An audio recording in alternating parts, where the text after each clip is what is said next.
Em nome do Pai, do Filho e do Espírito Santo. Amém. Brilha sobre nós a luz do ressuscitado, para que, movidos pelo seu Espírito, produzamos obras de misericórdia, obras de bondade e de salvação. Amado ouvinte aqui da nossa diocese, ouvinte também que nos acompanha de outras localidades, chegamos ao 7º domingo do tempo comum. Deus seja louvado por esse dia tão abençoado que nós vamos à Santa Igreja para dedicarmos a oração e com o sacerdote celebrar os divinos louvores e receber Jesus Eucarístico. O cardeal Sara, no seu livro A Força do Silêncio, número 62, faz a seguinte pergunta: como conseguir alcançar o próprio silêncio interior? A única resposta, diz ele, está na ascese, na renúncia a si e na humildade. Quem não se aniquila, continua a ser como é, permanece fora de Deus. Quando querem olhar para Deus, os orientais ajoelham-se e prostram-se com a face voltada para a terra, em sinal de humildade voluntária e reverência respeitosa. Sem um forte desejo de nos desvencilhar de nós mesmos, de nos fazer pequenos diante do Eterno, não há diálogo possível com Ele. Assim como sem a conveniente medida de silêncio, não é possível o encontro com o outro. Se permanecermos sem essa disposição, ficamos cheios de rumores, imaginações, cóleras. A leitura deve ajudar a rezar mediante a concentração. Não esqueçamos o elo vital entre a oração e a palavra de Deus. Como imaginar o Senhor ao nosso lado, se não o procuramos onde Ele se revela? A oração consiste em imaginar silenciosamente a vida concreta e cotidiana de Jesus. Não é preciso imaginar um evento histórico, mas procurar com que o Filho de Deus entre silenciosamente em nosso coração. Assim importa manter-se na presença do Senhor para que possa encontrar-nos disponíveis e introduzir-nos no grande silêncio interior que lhe permite encarnar-se em nós, transformando-nos nele mesmo. E nesse silêncio, que não é vazio, mas cheio do Espírito Santo, a alma pode ouvir de seu coração como um sussurro: Abba, Pai. Romanos 8,15. A oração supõe que consigamos nos calar, ouvir a Deus e saber ouvir os inefáveis gemidos do Espírito Santo que habita a alma silenciosamente em nós. Nossos contemporâneos têm a percepção de que a oração consiste em dizer coisa a Deus, gritar e agitar-se diante dele. Mas a oração é algo mais simples. Trata-se de ouvir Deus no falar silenciosamente. Por que então não observamos Jesus orar? Por que, a exemplo dos apóstolos, não lhe supliquemos: Senhor, ensina-nos a orar como João ensinou seus discípulos? Por que procuramos noutro lugar modelos, exemplos de oração, querendo convencer-nos de que a excitação, o ruído, a desordem são os sinais da efusão e da presença do Espírito de Jesus? Cristo é o único mestre que pode nos ensinar a rezar, e rezar é amar, e permanecer no silêncio e na solidão interior. Em seus discursos ascéticos, Isaac, o sírio, escreveu: ama o silêncio mais que tudo, pois ele te faz colher o fruto. A língua é incapaz de explicar, por isso, antes de tudo, esforcemo-nos para nos calar. É pelo silêncio que nascerá em nós o que nos conduzirá. Se agires assim, nem sei te dizer que luz se levantará sobre ti. Grande é o homem que na paciência de seu corpo acostumou-se maravilhosamente a não estar senão dentro da sua alma. Se colocares de um lado da balança todas as obras da vida monástica e do outro o silêncio, verás o que pesa mais. No silêncio, o ser humano reconquista sua nobreza e grandeza, pondo-se de joelhos para ouvir e adorar a Deus. É no silêncio da humilhação e da aniquilação de si, silenciando o tumulto da carne, domando as imagens ruidosas, mantendo à distância os sonhos, a imaginação e o tumulto de um mundo sempre em turbilhão, que nos purificaremos de tudo que nos arruína a alma e afasta da contemplação, e fazemos-nos capazes de ver e amar a Deus.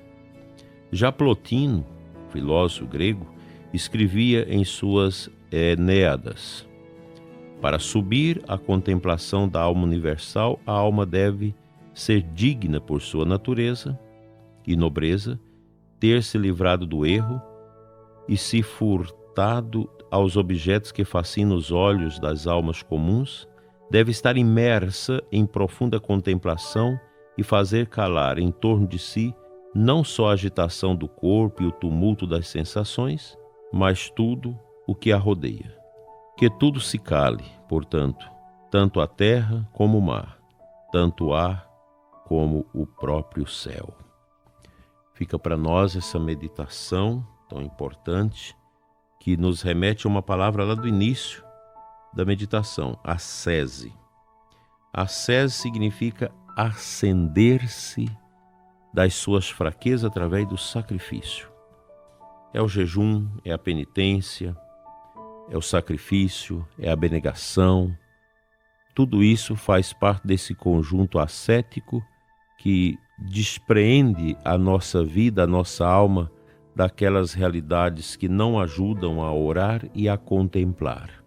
É interessante que o cardeal cita um filósofo grego, muitos séculos antes de Cristo, que já falava desta necessidade de uma contemplação para enobrecer o espírito, e já dava nos seus escritos os indicadores disso, essa capacidade do indivíduo de romper-se com os apegos, com as realidades externas, com os barulhos, para facilitar a contemplação. Isso é ascese. Todos nós precisamos de ascese. Lendo esse livro, a gente vai sentindo como que lapadas de Deus na nossa alma, dizendo: mude, não é assim que você deve viver. Todos nós somos convocados por estas mensagens do cardeal Sara, e ao mesmo tempo nós somos, de certa forma, alcançados por uma inquietação de que nós não estamos bem. Nem eu, nem você estamos bem. Nós precisamos ficar bem na oração, na contemplação e no silêncio. Que Deus nos ajude.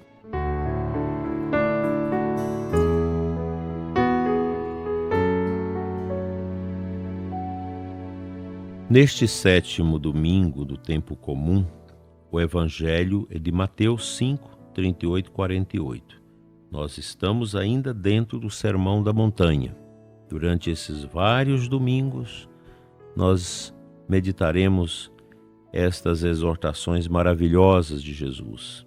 E no final do Evangelho ele diz assim: porque se amais somente aqueles que vos amam, que recompensa tereis? Os cobradores de impostos não fazem a mesma coisa?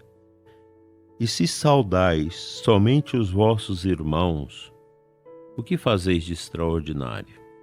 Os pagãos não fazem a mesma coisa? Portanto, sede perfeitos como o vosso Pai Celeste é perfeito.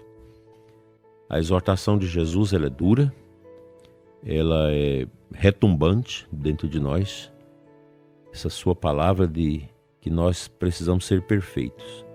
É uma palavra retomada lá do livro do Levítico, onde havia uma exortação ao judeu para que fosse perfeito como como Deus é perfeito. O ideal nosso é esse, porque nós fomos criados à imagem e semelhança de Deus para sermos semelhantes a Ele, segundo a nossa vida moral, nossa vida ética, nosso comportamento.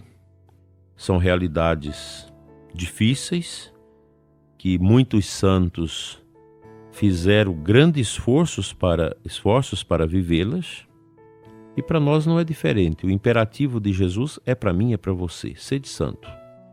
A santidade é igual à justiça, né? O santo é uma pessoa justa com Deus, com o próximo, com a igreja. Também nós precisamos perseguir esse ideal de justiça e de santidade. É impressionante você encontrar um católico que não quer ser santo, que não quer buscar a santidade, a Deus. Somos chamados a viver em profundidade a santidade divina. E Deus nos faz santos. Nós não precisamos querer fazer tudo sozinho, porque Deus nos ajuda, Ele nos dá a graça. Ele nos alenta com a sua força, a fim de que nós possamos fazer as suas obras. E quando nós fazemos o bem, não significa que a gente está só. É na ação de Deus que nós realizamos o bem. O sacrifício, a ascese para alcançarmos esses degraus de perfeição, eles ocorrem através desta abertura da alma à ação da graça, a graça de Deus, que é o Espírito Santo. Sem essa força, esse auxílio de Deus, nós não vamos alcançar as riquezas, as vitórias espirituais que necessitamos no dia a dia de nossa vida em favor da nossa salvação eterna. Nós estamos a caminho do céu, a caminho da nossa salvação, e a gente vai nesse rumo, nessa luta, nessa peleja, contando sempre com a graça de Deus. Que a Eucaristia que hoje você vai vivenciar na sua paróquia, na sua comunidade, te ajude a alcançar esses degraus de perfeição e santidade. Amém.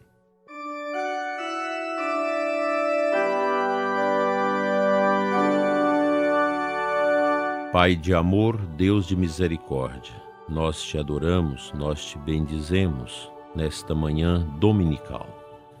Oramos neste momento, Senhor, por todos os sacerdotes que vão oferecer o santo sacrifício de Cristo no altar, por todas as pessoas envolvidas na ajuda para que a celebração transcorra da melhor forma possível, a equipe de celebração, os que zelam da sacristia, os que cantam, os que organizam, os que limpam a igreja, os que acolhem.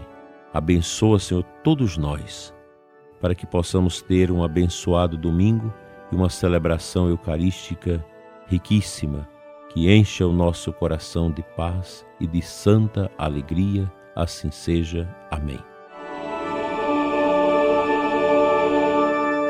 O bom Deus te abençoe e te guarde, em nome do Pai, do Filho e do Espírito Santo. Amém. Até amanhã, se Deus assim nos permitir. Uma abençoada semana para você e sua família, para os seus trabalhos. Logo mais às 21 horas nós estaremos juntos na oração da noite pelo nosso canal. E amanhã de manhã por aqui novamente. Tenha paz e um abençoado domingo.